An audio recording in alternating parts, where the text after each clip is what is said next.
अस्सलाम वालेकुम नाज़रीन, मैं हूं अरसलान खोखर। आप देख रहे हैं programme the talk show. Pakistan के बड़े मसाइल, अब आने वाला बजट भी है। आम आदमी बेचारा परेशान है, मेरी जेब में क्या आना है, बिजली का बिल, गैस का बिल। उसके लिए ये कोई बड़ी परेशानी नहीं है कि किस जमात का क्या मसला है, किस जमात ने किसके साथ बैठना है, किस जमात ने किसके साथ नहीं बैठना। उसका मसला ये है कि IMF प्रोग्राम की वजह से पाकिस्तान का तरक्याती बजट मुतासर होगा। तरक्याती बजट मुतासर होगा तो रोज़गार के मौक़े कम हो जाएंगे, और फिर जो एक महंगाई का सैलाब है, टैक्सेस की सूरत में, डायरेक्ट इनडायरेक्ट टैक्सेस की सूरत में उसकी भरमार होगी। पेट्रोल को 4 रुपये 75 पैसे सस्ता करते हैं और बिजली को 3 साढ़े 3 रुपये महंगा करते हैं। एक तरफ रिलीफ है और दूसरी तरफ फिर वही ग्रीफ है। आवाम बेचारी परेशान है। सब्जियों की कीमतों में 100% कमी आ गई है, ये दावा कर रही हैं उस्मा बुखारी साहिबा। वज़ीर आला पंजाब मरीम नवाज़ साहिबा इस बात का तो इजहार कर रही हैं कि जराइम कंट्रोल नहीं कर पा रही पुलिस, और उन्होंने ये भी ताकीद की है कि पुलिस को जराइम कंट्रोल करना होंगे, हकीकत से आंखें नहीं चुरा सकते। लेकिन दूसरी तरफ जराइम की शरह और पुलिस के बढ़ते हुए तशद्दुद, ये भी आवाम के लिए बड़े मसाइल हैं। तीसरी तरफ तमाम पार्टीज़, चाहे वो हुकूमत के अलाय पार्टीज़ हों या हुकूमत के अगेंस्ट खड़ी पार्टीज़ हों, कोई किसी से डायलॉग करने को तैयार नहीं है। इलेक्शन होने थे, इलेक्शन हो गए, इलेक्शन के बाद एक इस्तेहकाम की बातें की जा रही थी। इलेक्शन हर मसले का हल है, मुझे तो लगता है एक नया मसला खड़ा हो गया इलेक्शन के बाद, और वो सबसे बड़ा मसला है। कोई फॉर्म 45 की जमात बन रही है, कोई 47 की, कोई किसी पर इल्ज़ाम लगाता है, कोई किसी पर इल्ज़ाम लगाता है। डायलॉग एक बहुत ज़रूरी अमल है पाकिस्तान में, और ग्रैंड डायलॉग की इस वक्त सबसे ज़्यादा ज़रूरत है। और सारे एक दूसरे को कहते हैं कि जी इन्होंने, इनके दौर में हम जेलों में थे, हमारे दौर में ये जेलों में। ग्रैंड डायलॉग हम इनसे नहीं करेंगे, हम उनसे करेंगे, और वो कहते हैं जी कि इनसे नहीं हो सकता। 9 मई एक हकीकत है, उससे आंखें नहीं चुराई जा सकती, और 9 मई के वाक़यात को लेकर संजीदगी पाई जा रही है। फ़ौज भी मुसलसल इस पर बात कर रही है। ISPR के DG की आपने प्रेस कॉन्फ्रेंस भी मुलाहिज़ा की, उसमें भी उन्होंने इस पर वाज़े कहा। और अदालती जो फ़ैसले हैं उसमें इतनी देर होना आवाम के लिए एक अलग मसला है। फिर हालिया हमने देखा कि कुछ ख़बरें उड़ जाती हैं। एक तो ये जो सोशल मीडिया है ये बेलगाम घोड़े की तरह चल रहा है, फिर इसको थोड़ा कैद करने की कोशिश की जा रही है, तो उसमें और मज़ीद मुश्किलात आ गई हैं। अमेंडमेंट्स पीका एक्ट में, उसमें सहाफ़ी खुश नहीं है, सहाफ़ती तंजीमें खुश नहीं हैं।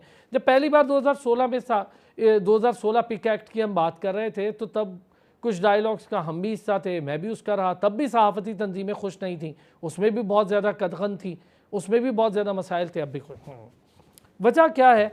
और इस वक्त पाकिस्तान में सियासी इस्तेहकाम सिर्फ नारा ही रह गया है या ख्वाब रह गया है? क्या मसला है? हम अपने असल मसाइल से बिल्कुल आंखें चुरा कर बैठे हैं जो सर पे आन खड़े हुए हैं, और उसमें इकॉनमी, सिक्योरिटी सूरत हाल, बॉर्डर सिचुएशन, दुनिया भर में इलेक्शंस हो रहे हैं, दुनिया भर को उन इलेक्शंस को लेकर संजीदगी का मुजाहरा करना है। हम अपने ही मसाइल से नहीं निकल पा रहे हैं इलेक्शन के बाद। सना मिर्ज़ा साहिबा, senior anchor person, senior journalist हमारे साथ मौजूद हैं। बहुत शुक्रिया सना आपका भी, आपने हमें ज्वाइन किया। सलमान आबिद साहब, सीनियर सहाफ़ी तजज़ियाकार हमारे साथ मौजूद हैं। बहुत शुक्रिया सलमान भाई, आपका भी बहुत शुक्रिया। शहजादा जुल्फ़िकार साहब, सीनियर सहाफ़ी तजज़ियाकार हमारे साथ मौजूद हैं। बहुत शुक्रिया जी आप तमाम हज़रात का। सलमान साहब, एक तरफ मसाइल बिल्कुल अलग हैं, जो अवामी मसाइल हैं, उन अवाम को इससे गर्ज नहीं है कौन क्या कैसे कर रहा है, कौन सी पार्टी किसके साथ नहीं बैठ रही। हमारा काम था वोट देना, आवाम कहती है हमने वोट दे दिया, अब कोई वोट मान रहा है, कोई नहीं मान रहा। आवाम का बड़ा मसला है आने वाला बजट, लेकिन गवर्नमेंट के लिए या अपोजिशन के लिए लगता नहीं है कि आने वाला बजट बड़ा मसला है। देखिए, बुनियादी बात यह है कि सना मिर्ज़ा भी इत्तफ़ाक़ करेंगी और शहज़ादा ज़ुल्फ़िकार भी और आप भी अरसलान, कि इस वक़्त जो इस्लामाबाद के अंदर ताकत की एक लड़ाई चल रही है, इस्टेब्लिशमेंट वर्सेस इमरान खान या Imran Khan versus establishment, establishment versus judiciary या जुडिशरी के अपने अंदर तक़सीम और हुकूमत के अपने इत्तेहादियों के दरमियान जो तक़सीम है, ये ज़ाहिर करती है और कि इस वक़्त आम आदमी की जो सियासत है, वो रियासती और हुकूमती तरजीहात का हिस्सा नहीं है। ना रियासत उसके बारे में कोई संजीदगी से सोच रही है और ना हुकूमत उनके बारे में संजीदगी से सोच रही है। एक रद्द-ए-अमल की सियासत है, टकराव की, महाजराई की, तनाव की, सियासी दुश्मनी की, और हम उसमें इतने ज़्यादा उलझ गए हैं और तकसीम हो गए हैं कि हम अवामी मामलात को नज़रअंदाज कर रहे हैं। अब आप देखिए, जैसे आपने खुद कहा कि कुछ कीमतें कम हुई हैं, यानी रोज़मर्रा की अशिया, इसमें कोई शक नहीं है, लेकिन साथ ही फिर दूसरा झटका भी लग जाता है बिजली की मुसलसल कीमतों में इजाफे के हवाले से। और कल रात भी जो कुछ हुआ, यानी इस बाकायदा खबर दी गई कि 15 रुपए रिलीफ मिल रहा है पेट्रोल के अंदर, लेकिन बाद में वो 4 रुपए निकला। और इसमें सिर्फ सोशल मीडिया नहीं है, आपके फॉर्मल मीडिया के लोगों ने भी ब्रेकिंग न्यूज जारी की, जो जाहिर करता है कि हुकूमती कंट्रोल जो है इस निज़ाम पर कितना मजबूत है और असल ताकतवर लोग कौन है जो चीफ एग्जीक्यूटिव से ज्यादा बाख्तियार है कि वो अपनी मर्जी कर रहा है और चीफ एग्जीक्यूटिव के फैसले की कोई अहमियत नहीं है। इसलिए मैं तो जाती तौर पे ये समझता हूँ कि ये टकराव की सियासत इस वक्त किसी के मफाद में नहीं है और इसका बराह रास्त नुकसान जो है वो आम आदमी के मफादात को पड़ रहा है। अभी आप देखिए जब बजट आएगा तो उसके बाद की सिचुएशन बड़ी मुख्तलिफ होगी और IMF ने भी सख्ती से ताकीद की है कि अगर आपका बजट जो है वो इन शराइत पे पूरा ना उतरा तो हमारा आपके साथ जो नया माहिदा होना है वो नहीं हो सकेगा। तो ठीक अब बात इसी वजह से जो बाकी मामलात के ऊपर बोझ है वो ताकतवर तबकों पे नहीं डाला जाएगा, वो बोझ आप पे और मुझ पे और गरीब लोगों पे डलना है ना।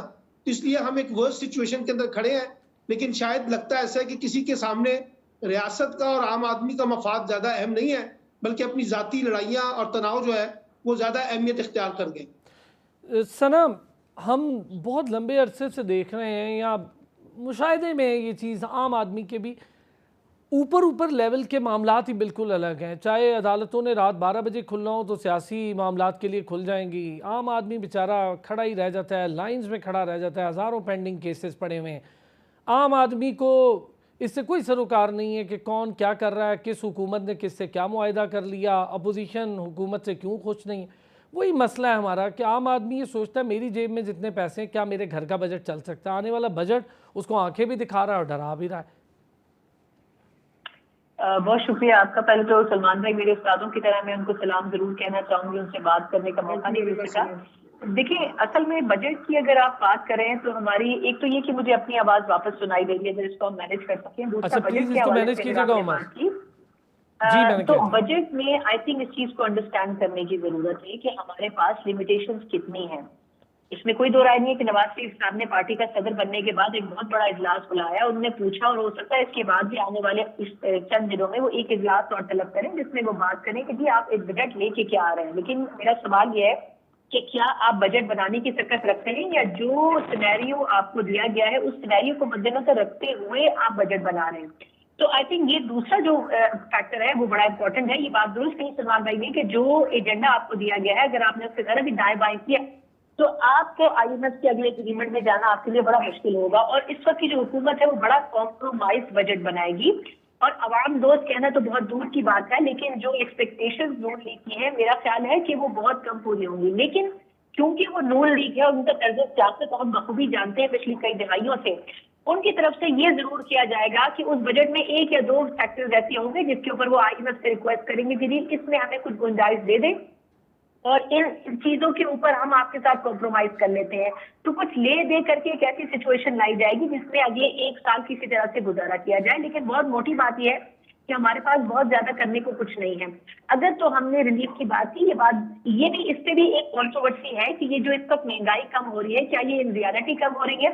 अगर आप टेक्निकल एक्सपर्ट्स जो हैं इस वक्त के उनसे समझें तो वो ये कहेंगे कि रुपए की जो गिरावट है उसको अगर कंपेयर किया जाए, जो इन्फ्लेशन रेट है उससे कंपेयर किया जाए तो एक्चुअली ये महंगाई कम नहीं हो रही, महंगाई आज भी वहां ही खड़ी है। लेकिन नंबर गेम में नून लीग माशाल्लाह इतनी एक्सपर्ट है कि वो जिस तरह डॉलर को 100 रुपए के ऊपर रोकने का एक दौर याद है, बिल्कुल उसी तरह से इस वक्त की महंगाई को भी नंबर में वो नीचे लेके आएंगे, लेकिन प्रैक्टिकल ग्राउंड पे महंगाई बहुत ज्यादा कम नहीं हुई है।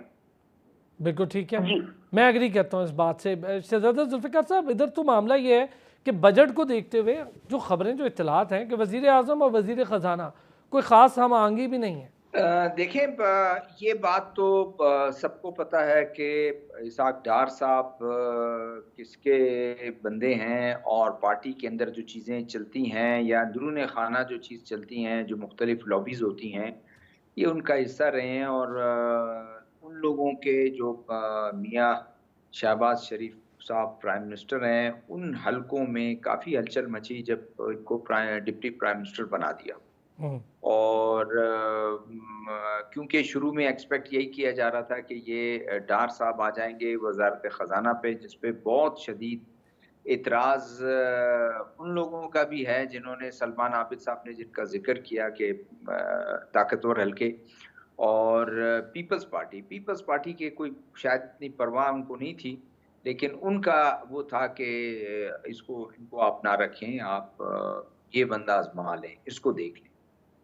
अब उसको आजमा रहे हैं और ये बात बिल्कुल मैं इत्तेफाक करूंगा कि इस वक्त मुस्लिम लीग नून को भी देने के लिए, अवाम को देने के लिए कुछ भी नहीं है। देखें, ये एक वो मिला मिलू के लोगों को अच्छे वर्ड्स में एक वो कहते हैं ना, ईंट को या पत्थर को बखरमल में लपेट के वो इस तरह से बजट वगैरह पेश करेंगे, लोगों को कहेंगे कि जी हमने थोड़ी सा तनख्वाहें थोड़ी 10%, 15% तनख्वाहें बढ़ा दी, यही हो सकता है। बात बिल्कुल जब सना अभी मिर्जा कह रही थी, और यही है कि आईएमएफ भी जानता है, ऐसा नहीं है कि आईएमएफ को भी पता है कि इस वक्त हुकूमत की क्या हालत है, मुल्क की क्या हालत है, बहुत मुश्किल में है। उन्होंने बिल्कुल वो नहीं, कुछ छोटे मोटे चीज़ों में ये रिलीफ दे देंगे। जैसे आज़ाद कश्मीर में नाम ही ख़त्म हो गया था, आप देखें सब्सिडी का, लेकिन आज़ाद कश्मीर में जिस तरह आया, मजबूरन आपको देना पड़ा, वो आपकी मजबूरी है। इसलिए कि जिस तरह उन्होंने एहतजाज किया और इंडियन मीडिया ने जिस तरह उसको उछाला और जिस तरह एक वो कोशिश की कि जी ये बात करते हैं उसके, कि जी हमारा जो जम्मू की बात करते हैं जिसको ये हेल्ड कहते हैं, हम उधर तो ठीक है, जिसको ये आज़ाद कहते हैं वहाँ के अवाम के साथ क्या हो रहा है, ये मजबूरन करना पड़ा आपको। और आईएमएफ इस तरह की चीजें जरूर, थोड़ी मोड़ी चीजें जो हैं वो भी बर्दाश्त करेंगे, वो with the passage of time खत्म होता है, एकदम खत्म नहीं करेंगे, आप 2-3 साल आपको लगेंगे चीजों को इस तरह इंप्रूव करने में। तो ये सिलसिला जरूर है, देने के उनके पास कुछ नहीं है। यही वजह है कि वो सऊदी अरब भी चले गए, यूएई भी चले गए, और अब चाइना आज के बजट पेश करने से पहले कितने ये दिन अहम होते हैं एक मुल्क के लिए और खासकर इस इकोनॉमी के लिए, लेकिन प्राइम मिनिस्टर जो है वो जा रहे हैं, जाहिर है रोल ओवर का भी जो है वो जो कर्जे हैं उनका भी वो है, और हर हालत में CPEC 2 जो है उसको शुरू करना है, और स्ट्रेटेजिक भी सर SIFC की मद में बाहर से है। फंडिंग भी लानी है और SIFC को एक मजबूत प्लेटफॉर्म बनाने की ज़रूरत है। सऊदी अरब की फंडिंग की अब बात को आगे बढ़ाना है। $10 अरब UAE ने तो कह दिया, अब सऊदी अरब की तरफ भी देखा जा रहा है। आपकी बात सही है कि ये चीज़ें हमारे लिए बहुत इंपॉर्टेंट होगी, लेकिन हमारे यहाँ जो गवर्नमेंट के अपने अहदेदारान हैं उनकी अपनी अहम आंगी ना हो। सलमान साहब, ख़ास तौर पे मैं औरंगजेब साहब की बात करूँ, इसहाक डार साहब के रोल की बात करूँ, क्या होगा? क्योंकि इसहाक डार साहब का रोल बतौर वज़ीर ख़ारजा या डिप्टी प्राइम मिनिस्टर वो तो मुझे नहीं समझ में आ रहा, बहरहाल, लेकिन फाइनेंस मिनिस्टर, वज़ीर आज़म और इसहाक डार साहब क्या बजट पे असरात डालेंगे?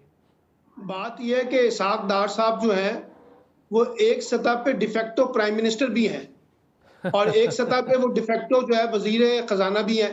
सही है। और अब वो डिप्टी प्राइम मिनिस्टर भी हैं। वो नवाज शरीफ के सबसे खास आदमी समझे जाते हैं और इस हुकूमत में वो बुनियादी तौर पे शहबाज शरीफ से ज्यादा नवाज शरीफ की नुमाइंदगी करते हैं। लेकिन मसला ये है कि ये दरार सिर्फ यहाँ तक महदूद नहीं है।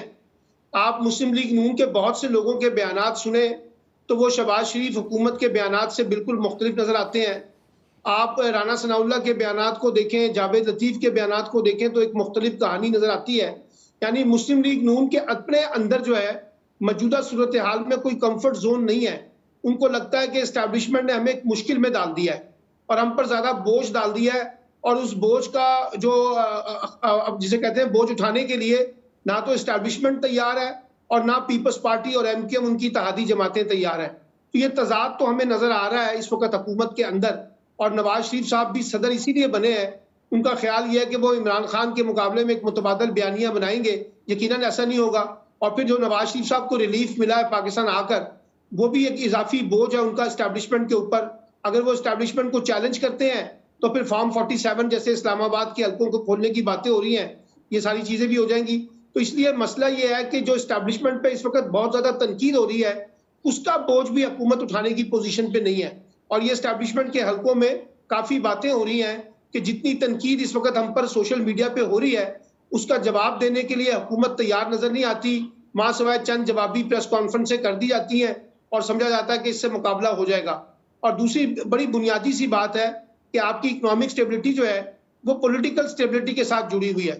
अगर आपने एक दूसरे को खत्म करना है, एक दूसरे से दुश्मनी करनी है, वो ये कहते हैं कि बातचीत जो है वो इमरान खान हमसे करना नहीं चाहते, लेकिन दूसरी तरफ उनके गुजरा जो है वो इमरान खान को दहशतगर्द भी साबित कर रहे हैं, और उनकी जमात पे पाबंदी लगाने की बातें भी कर रहे हैं, 9 मई की धमकियां भी दे रहे हैं। तो ये एक तजाद है इस वक्त हुकूमत के अपने अंदर भी, और पीपल्स पार्टी इस वक्त किसी भी तरीके से हुकूमत को जो बोझ है उसको उठाने के लिए तैयार नहीं है। यही वजह है कि इस वक्त हमें एक बुरहान नजर आता है हुकूमती कैंप के अंदर भी। ठीक हो गया, एक छोटा सा ब्रेक से वापस आता हूँ। तो पाकिस्तान पीपल्स पार्टी का रोल पिछली पीडीएम गवर्नमेंट के बाद भी, जब गवर्नमेंट खत्म हुई तो हमने स्टेज पर जो बातें सुनी वो अलग थी, खैर, लेकिन बोझ नहीं उठाया। पीपल्स पार्टी ने कहा हमारा कोई ताल्लुक नहीं किसी भी चीज़ से। अब कैसे बरी ज़िम्मा होंगे? अब तो सदर भी अपना है, अब कैसे बरी ज़िम्मा होगी? पीपल्स पार्टी खुद आगे बढ़ी थी, खुद हुकूमत बनाई थी, अगर वजारतें ना भी लेते हैं तब भी बोझ तो उठाना पड़ेगा। बरी ज़िम्मा कोई नहीं होगा। वापस आते हैं ब्रेक से, इस पर बात करते हैं। बैक जी, सनम, पीपल्स पार्टी क्या रोल देख रही हैं? सना, मैं आपसे पूछना चाह रहा हूँ कि पाकिस्तान मुस्लिम लीग नून बुराई में सोलो फ्लाइट लेगी, अच्छाई में शायद पार्टनर बन जाए पीपल्स पार्टी, लेकिन पीपल्स पार्टी अब बरी ज़िम्मा हो सकती है? सदारत की कुर्सी तो ले ली है पीपल्स पार्टी ने, कैसे बरी ज़िम्मा होंगे? फिर सेनेट भी ले लिया है, वजारतें ले ना लें। देखिए अरसलान, मेरा ख्याल है कि इस पूरे सिनेरियो में जो सबसे अच्छा गेम प्ले कर रही है वो पाकिस्तान पीपल्स पार्टी है। हमें उनको क्रेडिट देना चाहिए कि वो 10-15 साल सीनियर है उस जमात से जो कि मुस्लिम लीग नून है, और वो जो एक्सपीरियंस है वो बड़ा अच्छा उनका नजर भी आ रहा है। देखिए, इसमें अगर आप देखिए चेयरमैन सेनेट का ओहदा हो, कुछ सूबों की वजारतें हो, सीएमशिप हो, या फिर गवर्नरशिप हो, आप देख सकते हैं। बिल्कुल, तो आप ये देखिए कि वो तमाम बड़े ओहदों के ऊपर नजर उनकी है, लेकिन जहां पर मुश्किल फैसलों की बात आती है वहां पर पाकिस्तान पीपल्स पार्टी कहती है। अगर आपको ये तौहीन है कि याद हो, जो कि कुछ दिन पहले पंजाब असेंबली से मंजूर हुआ, इसके ऊपर पीपल्स पार्टी ने रिजर्वेशन का इजहार किया। खुद उनकी जमात की यूसुफ रजा गिलानी साहब ने कायम मुकाम सदर होते हुए नैब अमेंडमेंट्स के ऊपर दस्तखत किए, इलेक्टोरल रिफॉर्म एक्ट के ऊपर दस्तखत किए जब सदर मौजूद नहीं थे। उसके ऊपर खुद पाकिस्तान पीपल्स पार्टी के रजा रब्बानी और दीगर रुफका ये कह रहे हैं कि जी ये नहीं होना चाहिए था। क्या तो उसके ऊपर तनकीद तो साद रफीक साहब ने भी की है। बिल्कुल ठीक, और सेम बात पेका एक्ट के लिए भी है। जी बिल्कुल, मेरा सिर्फ कहने का मकसद यह है, पॉइंट रेज करने का, कि वो पाकिस्तान पीपल्स पार्टी ने अवाम के सामने ये रखा हुआ है कि जी हम तो हर चीज के ऊपर इख्तिलाफ रखते हैं जो दुरुस्त नहीं है। लेकिन मेरा सवाल ये है कि क्या गिलानी साहब ने उनकी कंसेंट के बिना इस एक्ट पे दस्तखत किए होंगे? क्या हम ये नहीं जानते कि जरदारी साहब ने वो बैगेज उठाने के बजाय बेहतर ये समझा होगा कि वो खुद मंदिर से गायब हो जाएं और कायम सदर से उसके ऊपर दस्तखत करवा दें, क्योंकि उसका बुनियादी टारगेट एक जमात और उसका सरबराह है। मैं किसी जमात के साइड या उसकी मुखालिफ नहीं हूँ, लेकिन मैं बात कर रही हूँ कि पाकिस्तान पीपल्स पार्टी अपने कार्ड बहुत अच्छे प्ले कर रही है। और आपकी बात दुरुस्त है कि जितने मुश्किल फैसले और सख्त फैसले होंगे, ये जो 16 माह की पीडीएम का एक्सपेरिमेंट था वो बेसिकली ट्रायल था उस हुकूमत का जो 5 साल के लिए अब पाकिस्तान में बनी है। ट्रायल में कामयाबी हुई, सस्टेन किया, उसने बरकरार रखा अपने आप को, तो उन्होंने 5 साल के लिए आपको टेन्योर दे दिया। अब ये समझने की जरूरत है कि उस वक्त भी जो मुश्किल फैसले थे उसमें नून लीग को ही मुर्द इल्जाम ठहराया गया, बाकी जमातें तो दामन चार के अलग हो गई। इस मर्तबा भी यही होगा। पीपल्स पार्टी को इसीलिए मुस्लिम लीग नून वजारतों में शामिल करना चाहती है ताकि कुछ जो बोझ है वो शेयर करे। लेकिन आई थिंक, मेरा ख्याल ये है कि ये साल से 1.5 वेट करेंगे और उसके बाद अगर लगेगा कि सिस्टम चल जाता है और बाकी जमातों का प्रेशर जो बिल्डअप करने की कोशिश हो रही है अपोजिशन की तरफ से एक 6 रुकनी इत्तेहाद बना के, वो अगर नहीं होता तो फिर पीपल्स पार्टी वजारतें लेगी। अदरवाइज जो ओहदे वो ले चुके हैं वो उनके लिए काफी हैं। बड़ा सही मंजरनामा आपने खींचा है सना, बिल्कुल ठीक है। 1.5 साल का वेट करेंगे, बोझ देखेंगे किस पर कितना है। अगर तो विन विन सिचुएशन हुई, शहजादा साहब एग्री करते हैं इस बात से, विन विन सिचुएशन हुई तो पीपल्स पार्टी ले लेगी वजारतें? ये जरूर है, इस हद तक मैं इत्तेफाक करता हूँ कि वो विन विन सिचुएशन हो तो फिर जैसे स्मूथ सेलिंग है और बोट सेफ है तो उसमें वो आ जाएगी। लेकिन मैं इतना थोड़ा सा मेरा ये इख्तिलाफ जरूर है कि उनकी बहुत अच्छी कोई सियासत है, अपने कार्ड उन्होंने खेले जरूर होंगे, लेकिन लोग अवाम तो जानते हैं ना कि जरदारी साहब खुद पतली गली से निकल गए और उन्होंने कहा एक्टिंग सदर जो है वो बिल पे दस्तखत कर दे। अगर उनके सना मिर्जा ने पॉइंट आउट भी किया कि उनकी मर्जी के बगैर तो उन्होंने साइन भी किए होंगे, अगर नहीं किया उनकी मर्जी के खिलाफ है तो उनके खिलाफ तो एक्शन भी वो उठाएंगे। लोग जानते हैं कि सारा कुछ भी देखें, उन्होंने पहले दिन कह दिया कॉन्स्टिट्यूशनल जो पोजीशंस हैं वो हमें दे दें, सदर भी ले लिया, डिप्टी स्पीकर भी ले लिया, गवर्नर भी ले लिए, सेनेट का चेयरमैन भी ले लिया, स्टैंडिंग कमेटी। एक खबर आई थी, मुझे डिटेल तो इसके ज्यादा नहीं, एक स्टैंड है तो उसमें अपने उस जो शेयर है उससे ज्यादा वो मांग रहे हैं, ज्यादा वो ले रहे हैं। तो मेरे ख्याल में कोई उन्होंने सिर्फ ये कहा कि फेस में हम ना रहें, मतलब हम वजारतों के दरमियान असल ना में रहें कि अहम वजारतों वजारतें जो है ना, जिसमें ज़्यादा बड़ा मसला है, फाइनेंस का मसला हो, दाखिला का मसला हो, प्लानिंग कमीशन हो, वो इन चीज़ों से ज़रा पीछे हो गए। वो तो नहीं देखें, अब अरसलान, वो तो आप देखें, वो तो शायद मुस्लिम लीग के पास भी नहीं है। वो जिस वजारतों की आपने बात की, तो मुस्लिम लीग नून के पास भी तो नहीं है ना। हाँ जी। तो बात यह है कि कुछ चीजें ऐसी हैं कि उनको आगे फेस करना पड़ेगा, ऐसा नहीं होगा। और ये पीडीएम की हुकूमत में भी थी जी, उन्होंने कहा जी, ये उन्होंने कहा तो आप साथ थे। अब उससे तो जाहिर है वो किस तरह अपनी जान छुड़ाएंगे। लेकिन इस वक्त में ओवरऑल अगर आप देखिए, सब फंसे हुए हैं, सबके लिए प्रॉब्लम है, ताकतवर हल्के भी फंसे हुए हैं। और इस वक्त एक तरफ उनके पीटीआई सामने है, दूसरा मुल्क में जो माशी सूरत हाल है, दहशतगर्दी के जो वाकयात जिस तरह हो रहे हैं, बहुत सी जमातें इस पर इत्तेफाक करते हैं। खुद पीपल्स पार्टी इस पर इत्तेफाक भी करती है कि माशी सूरत हाल को किस तरह बेहतर करें। SIFC है, ताकतवर हल्कों के साथ बैठ के वो बिल्कुल एग्री करते हैं। और दहशतगर्दी के जिस तरह से वो हो रहे हैं, उनके खिलाफ जो मेजर्स उठाए जा रहे हैं, बिल्कुल वो उस बात पर एग्री करते हैं। ठीक है। एग्री अगर कोई नहीं करता है तो वो पीटीआई और पीटीआई की हुकूमत, वो खुद इतने कंफ्यूजन का, उनके पार्टी उनकी नॉट हुकूमत, और साथ में जो उनकी हुकूमत है वहां भी इतने मसले उनके हैं कि आपस में जो खुद पार्टी के लोग हैं, जो सीनियर लोग हैं, उनको समझ में नहीं आता है। बानी एक बयान दे देता है, एक ट्वीट कर देता है, जिस पर चेयरमैन को एक बोलना पड़ता है। ये अजीब सी बात है कि ट्वीट है उनका, वो जो शेख मुजीब और उसके हाँ जी, उससे फौज वो के बारे पीछे में। हट नहीं सकते, उससे वो पीछे नहीं हट सकते। अच्छा, नहीं आप देखें ना, अब क्या कर रहे हैं, चेयरमैन साहब कह रहे हैं कि बैरिस्टर गौर कि जी वो है तो उनका, लेकिन वो हर बयान जो है वो खुद नहीं पढ़ते। इसका मतलब उन्होंने बहुत ठीक बात की कि बानी पीटीआई जो है वो बयान अपना नहीं पढ़ते हैं, बाज़ औक़ात बयान बहुत सोचे समझे दे देते सर, हैं, उसके पीटीआई बाद पार्टी तर्जुमान के ने लिए तो बड़ी यहाँ तक कह प्रॉब्लम्स दिया होती कि ऑपरेट ही कहीं और से हो रहा है, ट्विटर अकाउंट ऑपरेट ही कहीं और से हो रहा है। बिल्कुल ठीक। तो फिर उसको इनकार कर देना, इनकार कर दें कि हमारा नहीं है, गलत हो रहा इनकार है ही कि तो हमारे नहीं करते, इनकार ही तो नहीं करते हाँ, किसी चीज़ से, यही तो मसला है।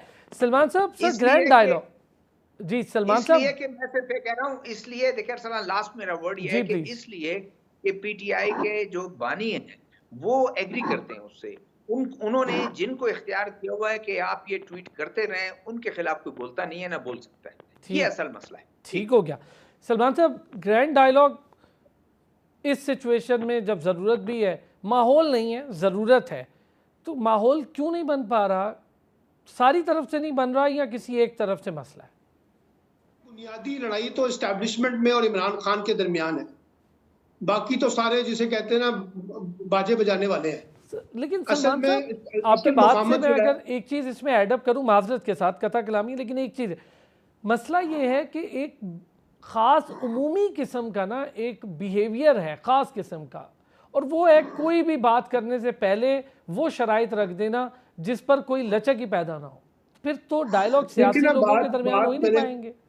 अब हुकूमत के पास तो कोई इख्तियार नहीं है इस लड़ाई को ख़त्म करने का, और ना फैसला हुकूमत ने करना है, बल्कि हुकूमत तो चाहेगी कि इमरान खान और इस्टेब्लिशमेंट की लड़ाई और बढ़े, और डिस्टेंस पैदा हो, और ज़्यादा फासले पैदा हो, और ज़्यादा पाबंदियाँ लगें, ताकि अल्टीमेट बेनिफिशरी जो है वो हम रहें। इसलिए हुकूमत को तो निकाल दें। अब आप मुझे बताएं कि क्या शहबाज शरीफ साहब के पास ये इख्तियार है तो यास्मीन राशिद को और आलिया हमजा को और सनम जावेद के मामले में कोई रियायत कर सकते हैं? बिल्कुल नहीं कर सकते। ये फैसले जहां होने हैं, जहां से होने हैं, सबको पता है। इसलिए अगर पीटीआई वाले ये कहते हैं कि हमने एस्टैब्लिशमेंट से बातचीत करनी है, तो समझ भी आती है। हुकूमत तो देखिए ना, एक तरफ बातचीत की बात करती है, दूसरी तरफ उनको खत्म करने की बात भी कर रही है। असल में प्रॉब्लम यह है कि जातियात के ऊपर बहुत सारे मामलात आ चुके हैं। इमरान खान भी बहुत से मामलात में जातियात में उलझ गए हैं, जैसे भी शहजादा साहब कह रहे हैं, बिल्कुल ठीक कह रहे हैं। और वो भी लड़ाई के अंदर जो है वो फ्रंट फुट पे खेलना चाहते हैं, बैक फुट पे आने के लिए या 2 कदम पीछे हटने के लिए तैयार नहीं है। लेकिन मुझे लगता है कि एस्टैब्लिशमेंट भी तैयार नहीं है। जैसे एस्टैब्लिशमेंट ने तासुर दिया है कि वो किसी किस्म के डायलॉग या किसी किस्म की बातचीत नहीं करेंगे। हालांकि पसे पर्दा कुछ कोशिशें हुई हैं, लेकिन वो नतीजा खेज इसलिए नहीं हो पा रही कि दोनों तरफ शराइत बहुत सख्त है। यानी इमरान खान को भी जो शराइत दी जा रही है वो भी बहुत सख्त है। उनको कहा जा रहा है कि आप इस हुकूमत को तस्लीम कर लें, इसके मैंडेट को तस्लीम कर लें। अब आप मुझे बताइए, आप तस्लीम करते हैं इसके मैंडेट को? मैं तो नहीं तस्लीम करता।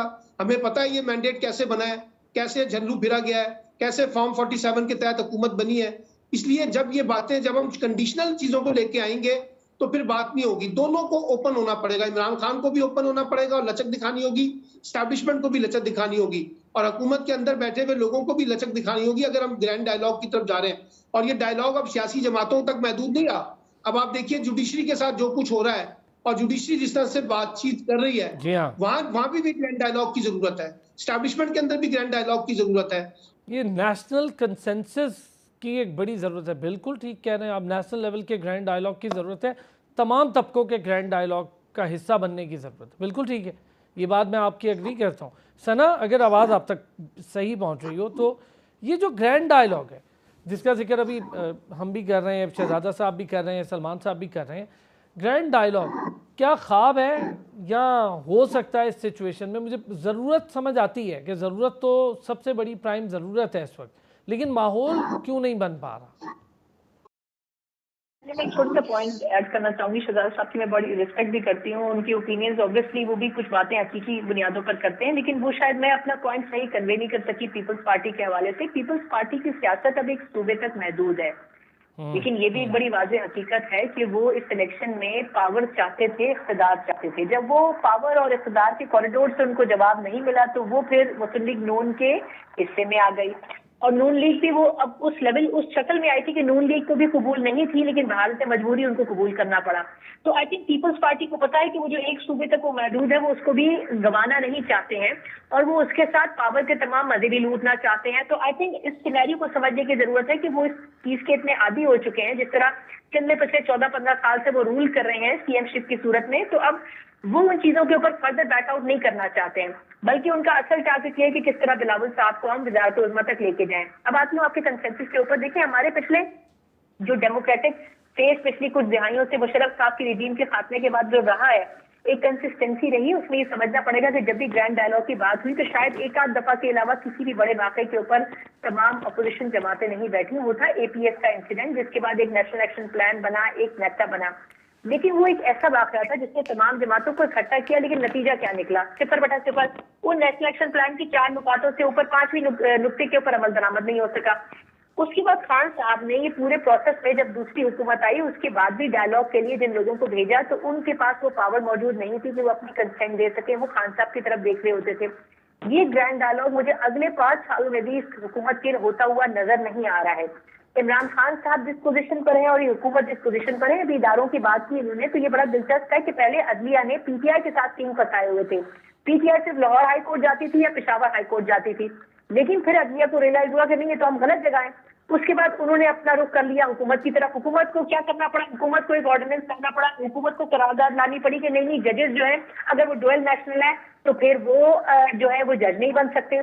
तो फिर हुकूमत और अदलिया दोनों को रियलाइज हुआ कि ये तो हम एक दूसरे के खिलाफ है। इसमें बीच में एस्टैब्लिशमेंट का रोल भी आ गया। तो आई थिंक अब जो सिचुएशन है अदलिया की महाजराई की वो सबसे क्रिटिकल फेज में है, क्योंकि अब वो एस्टैब्लिशमेंट के सामने खड़ी हो गई है और ये वो वक्त होता है जिसको मैं कहती हूँ कि ये बेसिकली आखिरी फेज होता है। इसमें या तो चीजें बेहतर हो जाती हैं या खराब हो जाती हैं। तो आई थिंक दोनों तरफ से जो एक्चुअल कंसेंसस और जो बातचीत होनी जरूरी है वो एक्चुअली इंस्टीट्यूशंस के दरमियान होनी चाहिए। सियासी जमातों को तो आप कभी भी समझा सकते हैं।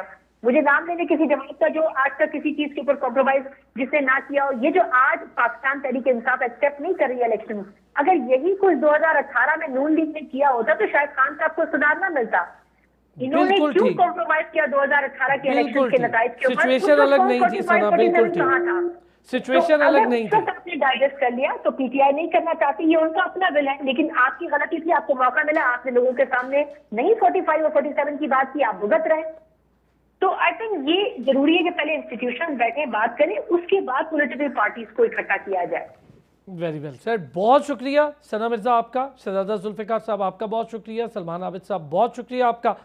एक छोटा सा ब्रेक से वापस आएंगे तो पाकिस्तान का एक और सैटेलाइट मदार में कामयाबी से MM1 उस पर बात करेंगे। पाकिस्तान के लूनर मिशन के डायरेक्टर हमारे साथ होंगे, बड़ी डिटेल गुफ्तगू होगी, हमें क्या फ़ायदा होने जा रहा है, कम्युनिकेशन इंफ्रास्ट्रक्चर में कितने बड़े रेवोल्यूशन लेकर आएगा MM1। वापस आते हैं ब्रेक से, इस पर बात करते हैं। बैक जी, और ब्रेक पर जाने से पहले जैसे कि मैंने कहा था, पाकिस्तान ने एक और संग मील अबूर किया। पाकिस्तान की मुसलसल दूसरी कामयाबी, ये बड़ी बात है हमारे लिए कि एक और सैटेलाइट हमारा मदार में चला गया है। पाकिस्तान ने तकनीकी तरक्की और ख़ुद इन्हिसारी का सफ़र शुरू कर दिया है। वज़ीर आज़म ने national aerospace science and technology park के हवाले से जब बात की तो उन्होंने कहा कि कौमी तरक्की और स्ट्रेटजिक अहमियत का हामिल है ये। फिर MM-1 सैटेलाइट डिजिटल पाकिस्तान की जानिब एक बड़ा कदम होगा। कैसे होगा इस पर भी बात करेंगे। MM-1 ज़मीन के मदार में 36,000 किलोमीटर की बुलंदी पर खला में मौजूद होगा। ये हमारे लिए वो अहम बातें हैं जो आज हम समझेंगे और इसको ज़रा जानने की कोशिश करेंगे कि हमने iCube कमर के बाद ये कितनी बड़ी कामयाबी हासिल की है। प्रोफेसर डॉक्टर कमरुल इस्लाम प्रोजेक्ट डायरेक्टर हैं लूनर मिशन iCube कमर के, हमारे साथ मौजूद हैं। प्रोफेसर साहब, sir thank you so much, आपने वक्त निकाला। डॉक्टर साहब, पहले तो आप लोगों को बहुत मुबारक कि यके बाद दीगरे माशाल्लाह 2 अहम मिशंस, पहले iCube कमर और फिर ये MM-1, तो कैसे देखें सर इस कामयाबी को हम? जी थैंक यू पहले तो फॉर हैविंग मी। अल्हम्दुलिल्लाह ये बड़ी अच्छी कामयाबी है iCube कमर के बाद। इस पे भी पहले काफ़ी अरसे से काम हो रहा था और ये जियोस्टेशनरी सैटेलाइट जो है ये नेक्स्ट जनरेशन सैटेलाइट में शुमार होता है। जो जियोस्टेशनरी सैटेलाइट हैं ये सारे के सारे जो है ना तकरीबन 36,000 किलोमीटर के फासले पर होते हैं और ये इसको जियोस्टेशनरी इस वजह से कहते हैं कि ज़मीन के साथ ही घूमते हैं, तो आपको ऐसा लगता है जैसे ये स्टेशनरी है। तो इसलिए अगर आप इसको कोई डिश अपनी पॉइंट करते हैं इसकी तरफ तो ये आपसे मुसलसल डाटा रिसीव भी कर सकता है और डाटा भेजा भी जा सकता है। ओके सर, iCube कमर के हवाले से क्या इस वक्त इंफॉर्मेशन है हमारे पास? जी iCube कमर जो है वो बिल्कुल ठीक काम कर रहा है in its operating in its orbit. अभी इस वक्त ऐसा है कि जो चेंगे 6 है वो इस वक्त जो है ना चांद पे लैंड करने की तैयारी कर रहा है, तो वो ज़्यादा कंसंट्रेशन जो नेटवर्क की है ना वो उस पे हुई भी है। लेकिन as far as the health data is concern वो हमें सब रिसीव हो रहा है यहाँ अपने इस्लामाबाद और लाहौर स्टेशन पे। तो वो सैटेलाइट जो है वो एज़ पर स्पेसिफिकेशन इस वक्त काम कर रहा है। हम आपसे इसकी हेल्थ डाटा भी इंशाल्लाह शेयर करेंगे वेरी सून और that satellite is doing well, हम उससे कम्युनिकेट कर रहे हैं। अच्छा डॉक्टर साहब, इससे पहले भी कई सैटेलाइट, कई दुनिया भर के मुख्तलिफ जो स्पेस साइंस के हवाले से दीगर हम देखते हैं मामला, वो सारे पहुंच चुके हैं चांद पर। तो हम जब जाते हैं अब इस वक्त, तो क्या फ़ायदा होगा, क्या वहाँ से चीज़ हमें मिलेगी, क्या मालूमात ऐसी नई होगी जो हमारे लिए बड़ी रेवोल्यूशनरी हो? एक्चुअली आपकी बात बिल्कुल ठीक है, जो भी जाते हैं लेकिन वो अपना जो डाटा है ना जो कि वहाँ से उनको मिलता है वो ज़्यादातर अपने तक ही रखते हैं। मतलब ये कि वो आप ज़रूर बता देते हैं कि वो चाँद पे चले गए हैं या कुछ किए हैं, लेकिन जो क्रिटिकल ऑपरेशनल डाटा होता है, जैसे अभी हमारा सैटेलाइट ऑपरेट कर रहा है, उसके सिस्टम्स ऑपरेट कर रहे हैं, उसका जो मदार में उसकी जो ग्रेविटेशनल मॉडल है और या वो किस तरह का है और काफ़ी सारे जो पैरामीटर्स हैं, हमारे तकरीबन 400 से ज़्यादा पैरामीटर्स हैं, और वो वाला डाटा एज सच कहीं नहीं अवेलेबल होता। वो लोग जो लोग भेजते हैं वो अपने तक ही उन तक होता है, बाकी जनरल इन्फॉर्मेशन ज़रूर मिलती है। तो वो हम अपने सिस्टम जो डिज़ाइन करते हैं उसे भेजते हैं, उसकी परफॉर्मेंस देखते हैं और वहाँ के पैरामीटर्स जो हम लेते हैं तो वो हमारा अपना डाटा है, वो हमारी अपनी रिसर्च होगी, जो हम पब्लिश करना चाहेंगे करेंगे, जो नहीं होगा तो वो हम उस हिसाब से ये सब जितनी भी ऑर्गेनाइजेशंस हैं जो कि इस तरह की तहकीक करती हैं वो तहकीक ज़रूर करते हैं और जाते भी हैं, लेकिन वो उनकी हम उस पर डिपेंडेंट होते हैं कि वो क्या डाटा अपना रिलीज़ करते हैं, वो सिर्फ हमारे पास अवेलेबल होता है। ठीक है, इससे हमारा अपना डाटा होगा, हम अपनी रिसर्च को आगे बढ़ाएंगे, हम अपने तौर तरीक़े से उन चीज़ों को परखेंगे, तो ये हमारे लिए एक अलग बड़ी सही बात होगी। अच्छा डॉक्टर साहब, हम ये देखते हैं कि लॉन्चिंग पैड जो होते हैं ये क्या मामला होता है, पाकिस्तान कब पहुंचेगा खुद लॉन्च करने में, हमारे पाकिस्तान से कब कोई हमारा सैटेलाइट लॉन्च हो सकता है? जी ऐसा है कि जो लॉन्चिंग पैड और मिसाइल में कोई बहुत ज़्यादा फ़र्क नहीं होता। एक फ़र्क सिर्फ इतना होता है कि जो नॉर्मल लॉन्चर होता है या लॉन्च व्हीकल होता है उसमें जो इसका पेलोड को ना वहाँ पर मदार में जाके ख़ास तौर से उस ऑर्बिट में इंसर्ट करना या उसके वो मनूवरेबिलिटी की ज़रूरत होती है। As far as I know Pakistan is working on this launch vehicles और इंशाल्लाह अब लॉन्च व्हीकल की तरफ से भी आप न्यूज़ सुनेंगे कि पाकिस्तान अपना सैटेलाइट अपने लॉन्च व्हीकल से लॉन्च करेगा। लेकिन इसमें दो बातें, एक एक्सपेरिमेंटल साइड होती है और एक कमर्शियल साइड होती है। जो कमर्शियल साइड होती है वो आप वो वाले लॉन्च व्हीकल यूज़ करना चाहेंगे? जो पहले से बहुत ज़्यादा टेस्टेड हैं, ताकि आपके सैटेलाइट अगर कमर्शियल सैटेलाइट है जैसे MM1 है, उसको कोई नुकसान ना पहुँचे, वो अपने सही उस पे ऑर्बिट में जाए। तो इसलिए बेहतर ये होता है जब तक आपका सैटेलाइट का लॉन्च व्हीकल मैच्योर नहीं होती, आप कमर्शियल व्हीकल जो है ना अपने लॉन्चिंग वो आप लॉन्च करें टेस्टेड लॉन्च व्हीकल से। तो इस वजह से ये चाइना से लॉन्च हुआ है। अच्छा, हम चाइना के साथ जिस तरह से काम कर रहे हैं स्पेस साइंस को लेकर, तो प्रोफेसर साहब अभी तक हमने स्पेस साइंस पे कितना काम कर लिया है, स्पेस साइंस रिसर्च पे कितना काम कर लिया है, फिर डेवलपमेंट एक अलग फेज़ है इसका, उस पर कितना काम कर लिया है, और जो हेल्प हमें चाइना के साथ काम करके मिल रही है, क्या बैन अवी तौर पर स्टैंडर्ड्स पे पूरा उतरती है? जी हाँ, बैनुल-अक़वामी तौर पे तो पूरा इसलिए उतरती है क्योंकि कमर्शियली भी अदरवाइज़ भी जो इसकी ऑपरेशनल लाइफ है या उसके पैरामीटर्स हैं वो बड़े स्टैंडर्ड हैं। तो जब तक वो पूरे नहीं होते और इस तरह से उसकी क्वालिफ़िकेशन भी जो है ना वो इंटरनेशनल क्वालिफ़िकेशंस हैं। तो इस लिहाज से जब तक वो वाली क्वालिफ़िकेशंस पूरी नहीं होती, आप उसको सैटेलाइट को मदार में नहीं भेजते। तो इस लिहाज से तो ये चाइना का और दुनिया में कहीं भी आए तो स्टैंडर्ड्स तो वो सारे वैसे ही हैं, कोई उनमें फ़र्क नहीं है। जहाँ तक पाकिस्तान की बात कर रहे हैं आप साइंस में और स्पेशली स्पेस साइंस वगैरह में, तो मेरे ख़्याल से हमें ज़रूरत है इस एरिया में बहुत ज़्यादा काम करने की, यूनिवर्सिटीज़ में सब्जेक्ट्स पढ़ाने की। और क्योंकि जो नेक्स्ट जो 2030 के बाद की बात कर रहे हैं, 2040s की बात कर रहे हैं, तो उसमें स्पेस जो है ना एक बड़ा ही इम्पोर्टेंट एरिया बन जाएगा। तकरीबन अभी के हिसाब से 2035 तक जो स्पेस इकोनॉमी है ना वो 1.8 ट्रिलियन डॉलर्स की हो जाएगी। इसका मतलब ये है कि इस वक्त बहुत सारी कंपनीज जो है ना अमेरिका में भी, यूरोप में भी, चाइना में भी, वो स्पेस को टारगेट कर रही हैं और वहाँ से एप्लीकेशन से वो अपनी इकोनॉमी जनरेट करेंगी और उसकी एप्लीकेशन ज़मीन पे भी होंगी। तो इस लिहाज से हमें चाहिए कि हम स्पेस पे बहुत ज़्यादा फोकस करें। प्रोफेसर साहब, एस्ट्रोनॉट्स के हवाले से क्या काम हो रहा है हमारे यहाँ, और क्या हम देख पाएंगे अगले कुछ सालों में कि हमारे अपने एस्ट्रोनॉट्स भी हमें मदार में जाते दिखाई देंगे? अच्छा, एस्ट्रोनॉट्स के केस में दो चीज़ें हैं। एक तो वो वाला है जैसे कोई स्पेस में जैसे लैब्स बनी हुई हैं जहाँ ह्यूमन बीइंग्स कैन एग्जिस्ट।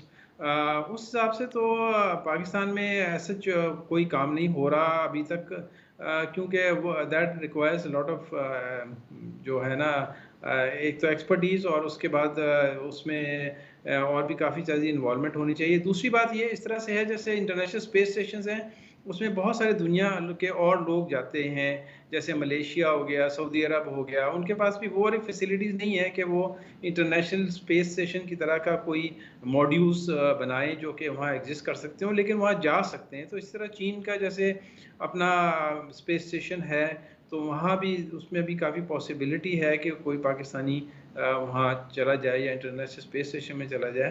तो as far as I know इस तरह की कोई एक्टिविटीज़ हो रही हैं, तो इंशाल्लाह फिर कोई एक नए पाकिस्तान का या दो लोग स्पेस में जाएंगे। Sir, aerospace science and technology park क्या अहमियत रखता है? वज़ीर आज़म ने तो कहा कि बड़ी अहमियत, और स्ट्रेटजिक पॉइंट ऑफ व्यू से इसकी बड़ी अहमियत है। अच्छा, मैं थोड़ा डिफरेंस बता दूं। Aerospace science and technology park ज़्यादातर जो है ना वो डील करता है, अगर एरोस्पेस कहा जाया गया है तो वो नॉर्मली डील करता है एरोस्पेस से, यानी कि आपके जेट फाइटर्स हो गए और ठीक। दूसरे कमर्शियल एयरलाइंस हो गई और बाकी जितने भी हैं, वो नॉर्मली स्पेस को नहीं कवर करता। तो स्पेस टेक्नोलॉजी पार्क जो है ना उसकी भी बहुत ज़रूरत है, जिसमें आपको स्पेशली स्पेस को टारगेट किया जाए। सर, क्या स्ट्रेंथ है हमारे पास साइंटिस्ट की स्पेस साइंस रिलेटेड? देखिए, जितनी होनी चाहिए उस लिहाज से तो मेरे ख्याल से बहुत कम है। उसकी कुछ वजूहत भी हैं, क्योंकि स्पेस साइंस से रिलेटेड यहाँ काम जो है वो काफ़ी लिमिटेड है। आप कई दफ़ा मिक्सअप कर देते हैं स्पेस साइंस से का स्पेस इंजीनियरिंग से। तो they are two thing, what is space engineering, one is space science. Space engineering, space science में बहुत सारे रिसर्च एरियाज होते हैं, उनको इम्प्लीमेंट करने के लिए आप स्पेस इंजीनियरिंग इस्तेमाल करते हैं। तो स्पेस साइंस और स्पेस इंजीनियरिंग बहुत दोनों में मैंने जैसे पहले कहा कि हमें चाहिए कि अपनी यूनिवर्सिटीज़ में और दूसरी जगहों पे इनको ज़्यादा एम्फेसिस दें और इस तरह से जैसे टेक्नोलॉजी पार्क है उस तरह का पार्क बनाएं और उसमें जैसे जो अब स्पेस की एक्सपेंशन हो रही है तो अभी ये बहुत ज़्यादा एकदम तेज़ी से बहुत ज़्यादा स्पेस सेक्टर को एक्सपेंशन मिल रही है, तो पाकिस्तान में भी हो तो ये आपकी जो वर्ल्ड इकोनॉमी में और अपनी कंट्री की इकोनॉमी में एक अच्छा इजाफा होगा। अच्छा प्रोफेसर साहब, अब आते हैं ज़रा MM1 सैटेलाइट डिजिटल पाकिस्तान की जानिब बड़ा कदम है, इंफ्रास्ट्रक्चर, कम्युनिकेशन, इंटरनेट, इसके लिए रेवोल्यूशन है, कैसे होगा, क्या इससे हम अखज़ करें? जी, तो ये तो अभी जो है ना ये न्यू जनरेशन का सैटेलाइट है। इसमें ना कैपेसिटी ज़्यादा है। कैपेसिटी हम जनरली करते हैं इस तरह से कि कितना डाटा रेट सपोर्ट कर सकता है। जितना ज़्यादा डाटा रेट सपोर्ट करेगा उतने ज़्यादा यूज़र्स को ये जाके कमर्शियली बिजनेस दे सकता है। तो ये हाई थ्रूपुट सैटेलाइट है, हाई कैपेसिटी सैटेलाइट है।